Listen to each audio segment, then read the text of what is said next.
বানের পানি নামলেও বিধ্বস্ত জনপদ, সাতকানিয়া বাঁশখালী দুর্গত এলাকা পরিদর্শনে 2 মন্ত্রী। ময়মনসিংহে হামের পর এবার চোখ রাঙাচ্ছে ডেঙ্গু, সবাইকে সচেতন থাকার পরামর্শ। রোগীর সংখ্যা বাড়তেছে, তো আরও সামনে কিছুদিন গেলে হয়তোবা জুলাই মাসটা চলে গেলে আমরা বলতে পারবো যে আসলে কোন দিকে আসলে মোড় নেয়।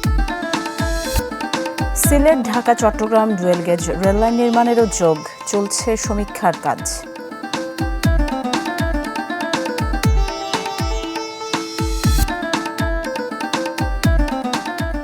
আমন্ত্রণ দেশ 24-এ আপনাদের সাথে আছি আমি ফারজানা নিশি। এতক্ষণ শিরোনামগুলো শুনছিলেন, এবার পুরো খবর। বানের পানি নামলেও চট্টগ্রামের সাতকানিয়া বাঁশখালী এখনও বিধ্বস্ত জনপদ। ঘুরে দাঁড়ানোর সংগ্রামের মধ্যেই বড় দুশ্চিন্তা, নানামুখী ক্ষতি পুষিয়ে ওঠা। কেননা বন্যায় কেউ কেউ আটকে গেছেন ঋণের জালে, অনেকের আবার সামর্থ্য নেই ক্ষতিগ্রস্ত ঘর পুনর্নির্মাণের। নিজের কষ্টার্জিত অর্থ সাথে কিছু টাকা ঋণ নিয়ে মাছের চাষ করেছিলেন সাতকানিয়ার কেউচিয়ার সৌদি প্রবাসী আফসার মিয়া। ভয়াবহ বন্যায় ভেসে গেছে তার খামারের সব মাছ। অনেক স্বপ্ন নিয়ে মাছের প্রকল্পটি শুরু করলেও এখন ঋণ পরিশোধই তাকে ফেলে দিয়েছে চরম দুশ্চিন্তায়। এর আগে 2023 সালে একই ক্ষতির মুখে পড়লেও তা এখনও পুরোপুরি কাটিয়ে উঠতে পারেননি। তার মতো এমন অসংখ্য নিঃস্ব মানুষ এখন সাতকানিয়া বাঁশখালী জুড়ে। এই পুকুরটা প্রায় 3 লাখের উপরে মাছ চাষ করা হয়েছিল। বিগত 2023 সালেও ডুবছিল, ওই সময় কোনো ক্ষতিপূরণ পাই নাই। এইবারও ডুবে গেছে, চেষ্টা করছি অনেক, পারি নাই। আপনাদের মাধ্যমে আকুল আবেদন করব প্রাণী মৎস্য অধিদপ্তরের কাছে, যে যারা এইভাবে মৎস্য চাষ করছে তাদেরকে যাতে একটু তদন্ত করে ক্ষতিপূরণ দেওয়া হোক। সড়কের এই বেহাল চিত্র ছদাহা ইউনিয়নের ফকিরহাট এলাকার। পুরো এলাকায় বেশ কয়েক জায়গায় সড়ক ভেঙে যোগাযোগ বিচ্ছিন্ন। নিজ উদ্যোগে আপাতত চলাচলের ব্যবস্থা করছেন স্থানীয়রা। এই মেন সড়কটা বিভিন্ন জায়গায় এভাবে হাঙ্গর কালের যে বন্যার পানি এসে আমাদেরকে একদম তছনছ করে দিছে। এই রুটটা যেন তাড়াতাড়ি সংস্কারের কাজ চলে। আর একটা রুট আছে মেন সড়ক হাইওয়ে রুটের সাথে, এটা হলো সারাবট্টলের রুট, এটাও ভেঙে গেছে। সাতকানিয়ার হাঙ্গর খাল এটি, যার বাঁধ ভেঙে লোকালয়ে ঢুকেছিল পানি। এই ভাঙা বাঁধ নিয়ে এখন আতঙ্কে এলাকাবাসী। এই হালার ফার যতক্ষণ পর্যন্ত ন বাঁধে অতক্ষণ আরা দিশা হারা। একটা সিএনজি চলার মতো একটা পরিবেশ তৈরি করে দিতে হবে, এখনো পর্যন্ত করে নাই। আমরা নিজ উদ্যোগে, এলাকাবাসীর উদ্যোগে ওই বেড়িবারটা বাঁধার জন্য প্রস্তুতি নিছি আর কি। বানে ক্ষতবিক্ষত সাতকানিয়া বাঁশখালী জুড়ে এখন এমন টুকরো টুকরো সব হারানোর গল্প। ক্ষতিগ্রস্তদের সামনে বড় চিন্তার কারণ ঘুরে দাঁড়ানোর রসদ। সেই সাথে এখনো রয়েছে ত্রাণ বিতরণে বিশৃঙ্খলার অভিযোগ।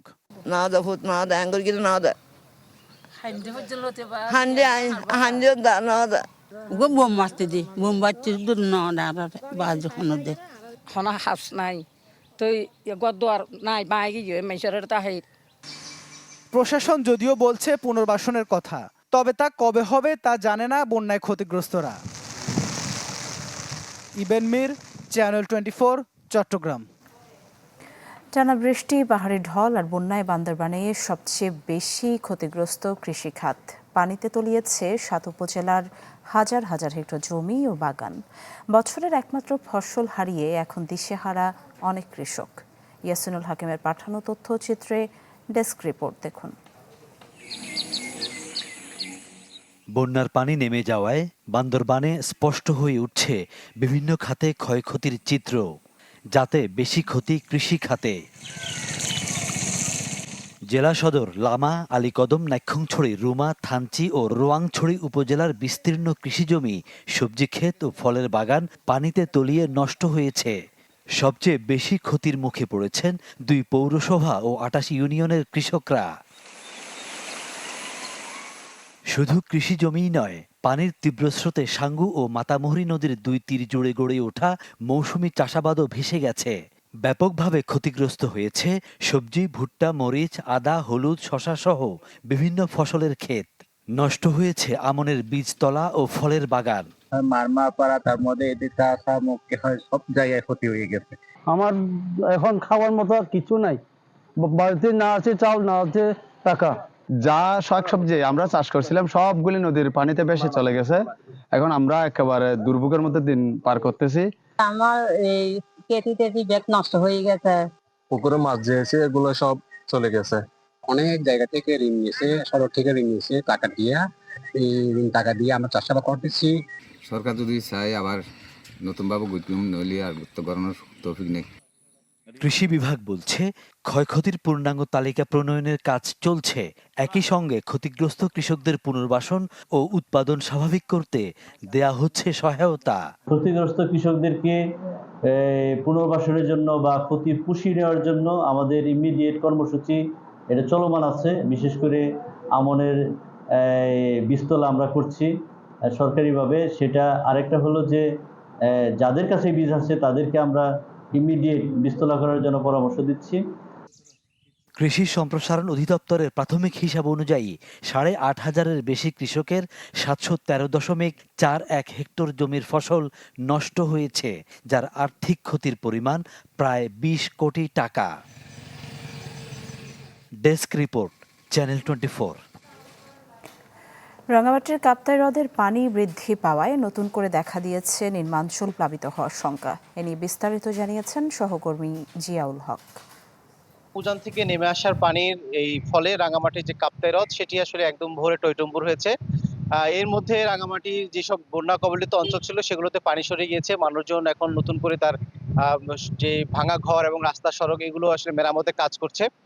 এদিকে রাঙামাটির পানি বৃদ্ধির ফলে রাঙামাটির যে কাপ্তাই জলবিদ্যুৎ কেন্দ্র আছে সেখানে যে পানির ধারণ ক্ষমতা ১০৯ MSL হলো। আজকে সকাল পর্যন্ত জলবিদ্যুৎ কেন্দ্রের তথ্য অনুযায়ী ১০৩.13 MSL দাঁড়িয়েছে। এই রাঙামাটি জলবিদ্যুৎ কেন্দ্র যেটি বলছে যে এইটির ধারণ ক্ষমতা ১০৯ হলেও ১০৫ MSL হলেই তারা এটি ছেড়ে দেবেন। সেই হিসাবে আগামীকাল ১১টায় তাদের পানি এই জলবিদ্যুতের যে সুইচ গেট রয়েছে বা বাঁধ রয়েছে, বাঁধ দিয়ে পানি ছাড়ার কথা তারা জানিয়েছেন। এখান থেকে তারা ১৬টি গেট দিয়ে ৬ ইঞ্চি করে পানি ছাড়ার তারা তথ্য জানিয়েছে। এছাড়া কাপ্তাই জলবিদ্যুৎ কেন্দ্র থেকে ২২২ মেগাওয়াট বিদ্যুৎ উৎপাদন হচ্ছে, যার ফলে আরো ৩২,০০০ কিউসেক পানি ছাড়া হচ্ছে এই বিদ্যুৎ উৎপাদনের মাধ্যমে। তারা একটি বিষয় নিশ্চিত করে বারবারই বলার চেষ্টা করছেন যে ভাটির অঞ্চলে যেসব এলাকা রয়েছে, চট্টগ্রামের নাউজান বা রাঙ্গুনিয়া অঞ্চল, সেখানে এর প্রভাবে পানি ছাড়ার প্রভাবে কোনো ধরনের কোনো বন্যার আশঙ্কা থাকবে না। একই সাথে রাঙামাটির কাপ্তাই হ্রদে পানি বৃদ্ধি হচ্ছে, এদের নিম্নাঞ্চলের প্লাবিত হওয়ার পর রাঙামাটি শহরের আশপাশের এলাকাগুলোতে ১০৫-এর বেশি হলে যে নিচু এলাকাগুলো প্লাবিত হয়, সেখান থেকেও এই বিষয়গুলো বিবেচনা করে তারা ১০৫ হলে আসলে ছাড়ার পরিকল্পনা নিয়েছেন। এছাড়া যে পানি বিদ্যুৎ উৎপাদন একই সাথে পানি ছাড়া হলেও এই ধরনের বন্যা থেকে কোনো অংশেই কোনো জায়গা থেকে আর বন্যা কবলিত হবে না এবং উৎপাদন আসলে ঠিক মতো ব্যাহত হবে। যেহেতু এখনো পর্যন্ত বর্ষা আরো কিছুদিন বাকি রয়েছে, সবকিছু বিবেচনা করে আসলে তারা শনিবারেও ছাড়তে পারেন, অথবা যদি পানি বৃদ্ধি না হয় তাহলে আরো সময় বাড়িয়ে রোববার বা সোমবারে ছাড়ার তাদের পরিকল্পনা রয়েছে। চট্টগ্রামে বন্যায় ক্ষতিগ্রস্তদের পুনর্বাসন পুরোপুরি শেষ না হওয়া পর্যন্ত চলবে বলে জানিয়েছেন অর্থ এবং পরিকল্পনা মন্ত্রী আমির খসরু মাহমুদ চৌধুরী। সকালে চট্টগ্রামের চন্দনা এসে বন্যা দুর্গত এলাকা পরিদর্শন এবং ত্রাণ বিতরণের পর এই কথা বলেন মন্ত্রী। তিনি বলেন, পুনর্বাসন কার্যক্রম এরই মধ্যে শুরু হয়েছে। এছাড়া কৃষকদের বীজ সার সরবরাহ করার পাশাপাশি বন্যা দুর্গত এলাকায় যে কোনো স্বাস্থ্য ঝুঁকি মোকাবিলায় সরকার প্রস্তুত আছে বলেও জানান আমির খসরু মাহমুদ চৌধুরী। পরে তিনি যান সাতকানিয়া ও বাঁশখালীতে, সেখানেও ক্ষতিগ্রস্তদের হাতে ত্রাণ তুলে দেন।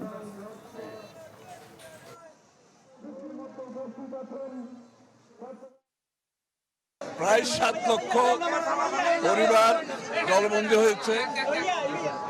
তাদের ৪০,০০০ জনকে চাল দেওয়া হয়েছে, ৭৫,০০০ জনকে শুকনো খাবার দেওয়া হয়েছে, ৪০,০০০কে রান্না করে খাওয়ানো হয়েছে। এখন পুনর্বাসন কার্য শুরু হবে, তাদের বীজ সার ইত্যাদি দেওয়ার ব্যবস্থা হচ্ছে। পুনর্বাসন কার্যক্রম অব্যাহতভাবে থাকবে যতক্ষণ সমাপ্তি না ঘটে। পুনর্বাসন কার্যক্রম পুরোপুরিভাবে সমাধান না হওয়া পর্যন্ত এই কাজ অব্যাহত থাকবে। বন্যায় ক্ষতিগ্রস্তদের সহায়তার জন্য সরকারের সব রকমের প্রস্তুতি রয়েছে, এমন কথা জানিয়েছেন স্বরাষ্ট্রমন্ত্রী সালাউদ্দিন আহমদ। দুপুরে তিনি নিজ নির্বাচনী এলাকায় কক্সবাজারে চকরিয়ায় যান। সেখানে ছড়ারকুল এলাকায় ভেঙে যাওয়া কালভার্ট এবং সড়ক পরিদর্শন করেন। এ সময় স্থানীয় লোকজনের সাথে কথা বলেন, তাদের দুর্দশার কথা শোনেন স্বরাষ্ট্রমন্ত্রী। বন্যা দুর্গত এলাকার মানুষের কষ্ট লাঘবে সরকারি বিভিন্ন দপ্তরের দায়িত্বপ্রাপ্তদের দিক নির্দেশনা দেন মন্ত্রী। আগামীকাল পেকুয়ায় ত্রাণ বিতরণ কার্যক্রমে অংশ নেওয়ার কথা রয়েছে সালাউদ্দিন আহমদের।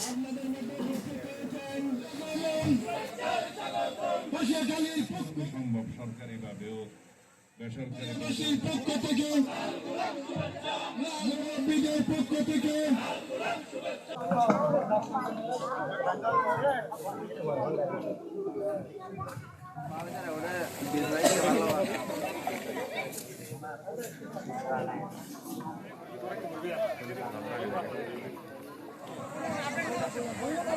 শুষ্ক মৌসুমে পানির প্রয়োজন হয়, সেই জন্য আমরা রিজার্ভার সৃষ্টি করি, যেটা শহীদ রাষ্ট্রপতি জিয়াউর রহমান শুরু করেছিলেন খাল খননের মধ্য দিয়ে। সেটাকে আমরা আরও গতি বাড়াচ্ছি, পরিমাণ বাড়াচ্ছি, যাতে খাল নদী নালা সংস্কারের মধ্য দিয়ে খননের মধ্য দিয়ে আমরা ওয়াটার রিজার্ভার, পরিবেশ রক্ষা করা, বৃক্ষরোপণ করা এবং মৎস্যসহ অন্যান্য সকল কিছুর প্রজনন বৃদ্ধি করা, এগুলো চেষ্টা করি। পাশাপাশি কৃষি উৎপাদনের দিকে আমরা নজর দিয়েছি, যাতে আমরা খাদ্যের স্বয়ংসম্পূর্ণ থাকতে পারি। দর্শক, পটুয়াখালীতে জোয়ারের পানিতে প্লাবিত হয়েছে নির্মাঞ্চল, এতে দুর্ভোগে মানুষ। আরও জানাতে যুক্ত হচ্ছেন এম কে রানা। এবং জোয়ারের পানিতে ভোলাওয়ার নির্মাঞ্চলও প্লাবিত হয়েছে, সেখানকার খবর জানাতে যুক্ত আছেন এইচএম জাকির। শুরুতেই আমরা যাব এম কে রানার কাছে। রানা, জানাবেন পটুয়াখালীর এখন কি পরিস্থিতি?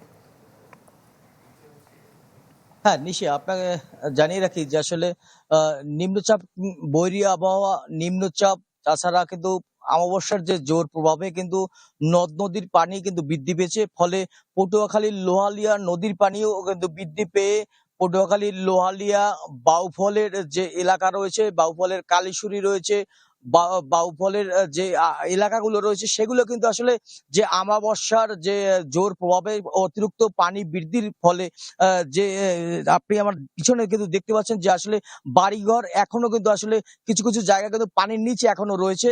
ফলে কিন্তু ভোগান্তির মধ্যে রয়েছে স্থানীয় যে বাসিন্দারা রয়েছেন তারা। এছাড়া পটুয়াখালী পৌর শহরেও কিন্তু আসলে বেশ কয়েকটি এলাকা কিন্তু পানিবন্দী হয়ে পড়েছে, কারণ এরই মধ্যে 5 নং ওয়ার্ড, 4 নং ওয়ার্ড এবং 7 নং ওয়ার্ডের বেশ কিছু এলাকা কিন্তু আসলে পানিতে নিমজ্জিত হয়। কারণ কি, আপনি জানেন যে আসলে পটুয়াখালী জেলার নদীমাতৃক এলাকা, এখানে জোয়ার ভাটার কিন্তু জোয়ারে পানি ওঠে, ভাটায় নেমে যায়।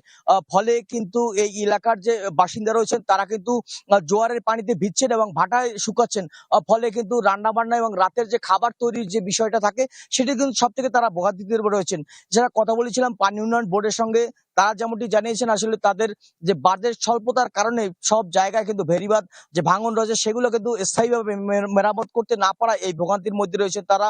হয়তো যে ভোগান্তিতে যারা রয়েছেন তাদের সঙ্গে কথা বলছি, তারা বারবার বলছিলেন যে বিভিন্ন অফিস আদালতে ধর্ণা দিয়েও তাদের দীর্ঘদিনের যে তাদের যে ভেরিবাঁধ নির্মাণের দাবি, সেটি কিন্তু তারা বাস্তবায়ন হতে দেখছেন না।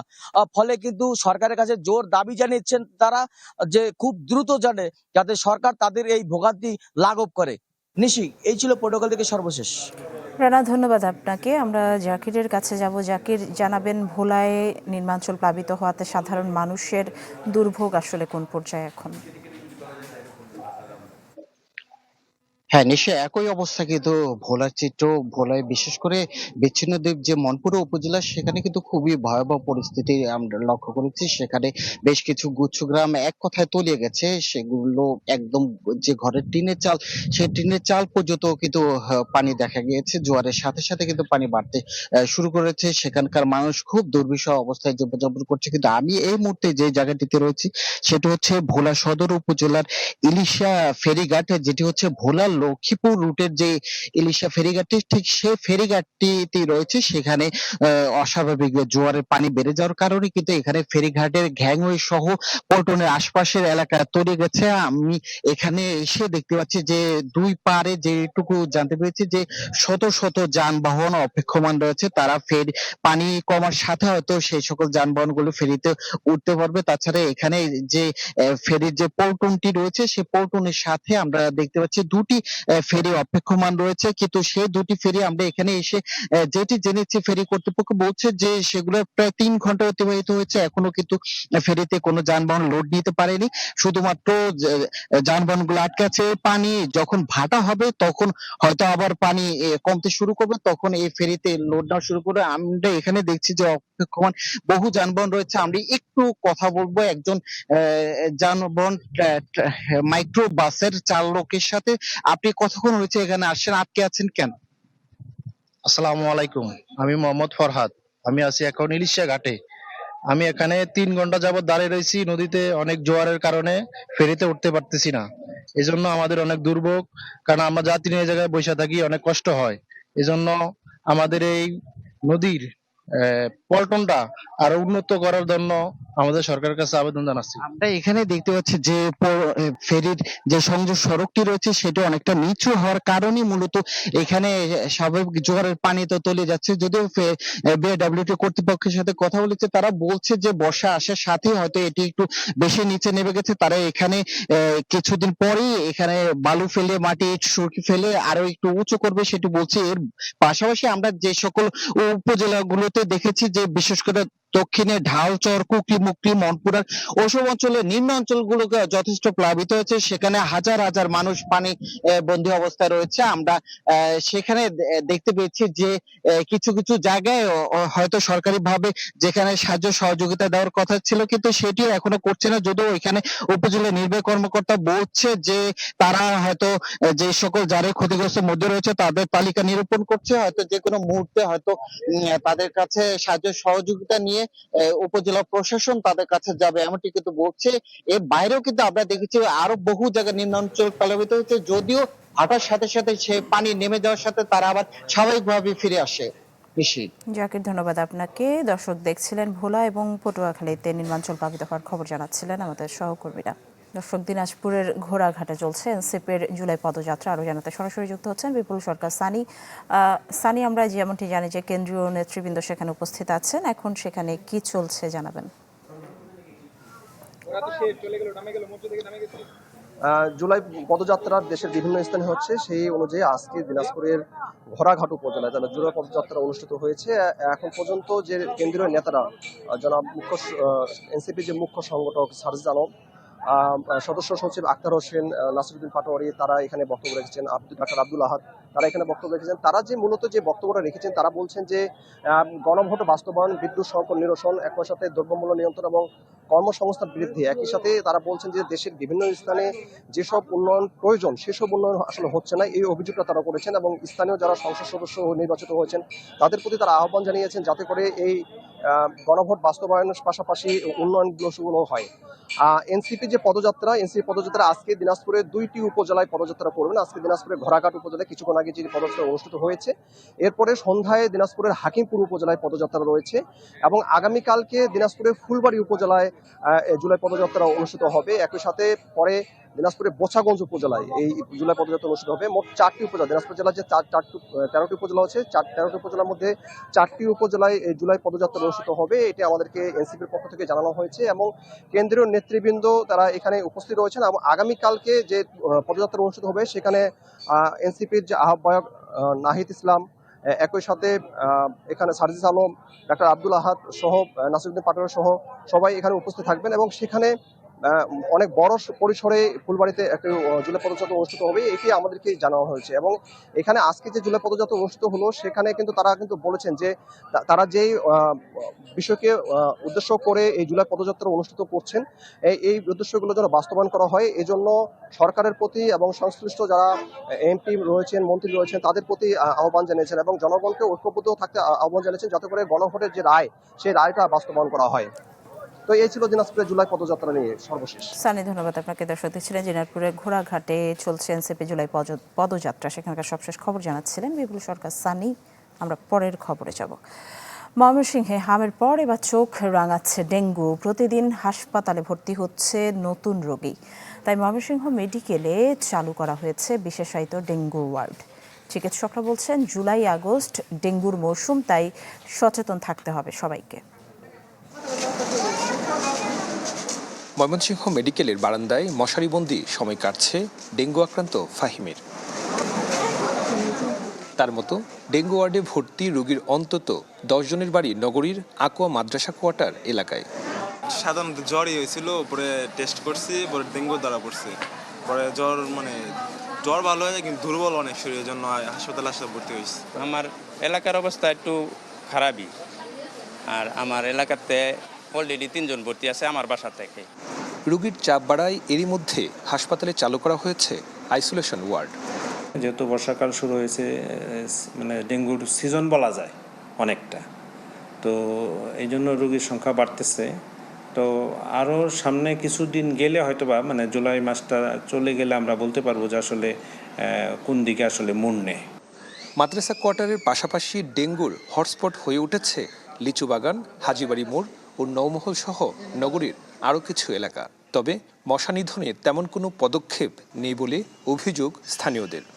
ডেঙ্গুর উৎপাদন তো পানির থেকেই বেশি, ময়লা পানি 3-4 দিনের জলাবদ্ধতা থাকলে ওইখান থেকে ডেঙ্গুর উৎপাদন বেশি। কিছুদিন পর পর দেখা যায় জ্বর হইলো, একটা মানে অসুখ হইলো, বিভিন্ন রকমের সমস্যা হয়ে যায় বাচ্চাদের বড়দের সবাদের। প্রতি বাসায় বাসায় যাতে না হয়, ময়লা পানি মানে পানিটা যাতে 3 দিনের উপরে না থাকে ওই ব্যবস্থা করা দরকার। অবশ্য ময়মনসিংহ সিটি কর্পোরেশনের প্রশাসকের দাবি, ডেঙ্গু নিয়ন্ত্রণে সর্বোচ্চ গুরুত্ব দিয়ে কাজ করছেন তারা। এডিস মশা নিধনে ছেটানো হচ্ছে সর্বোচ্চ মানের ওষুধ। হোস্টেল এলাকা বেশি, মেস বাড়ি বেশি, এসব এলাকাগুলোতে মালিকরা অনেক সময় বাড়িতে থাকে না, হোস্টেল বা ছাত্রী মেস ভাড়া দেওয়া হয়েছে, এগুলো ছাদ বা বাড়ির পিছনে কিছুই তারা খবর রাখে না। সিটি কর্পোরেশন তো মানুষের বাড়ি বাড়ি ঢুকে গেট তালা খুলে ছাদ চেক করতে পারে না সক্ষম। এরপর আমরা চেষ্টা করছি। পরিসংখ্যান বলছে চলতি বছরে ডেঙ্গু আক্রান্ত প্রায় 250 রোগীকে চিকিৎসা দেওয়া হয়েছে, যার মধ্যে শুধু জুলাই মাসেই ভর্তি হয়েছেন 120 জন। এই সময়ে ডেঙ্গুতে মারা গেছেন 6 জন। সুলতান মাহমুদ কনিক, চ্যানেল 24, ময়মনসিংহ।